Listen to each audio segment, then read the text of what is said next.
Previously, we looked at slicing in sculpt mode using masks. If you want a sharper slice, you can use face sets instead.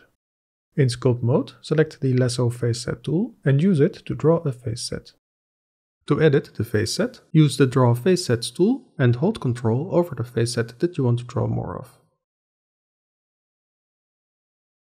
With the mesh filter set to Relax Face Sets, hold the left mouse button and drag to the right to make the face set borders smooth. Press H while hovering over either face set to hide the other face set. Go to Mask, Fill Mask, or press Ctrl I to mask the visible geometry. Press Alt-H to unhide the hidden part. From the Mask menu, choose Mask Slice to New Object. This gives a cleaner slice than if you used a mask instead of a face set. For more sculpting tips, check my sculpting playlist on YouTube or get my Blender Secrets ebook.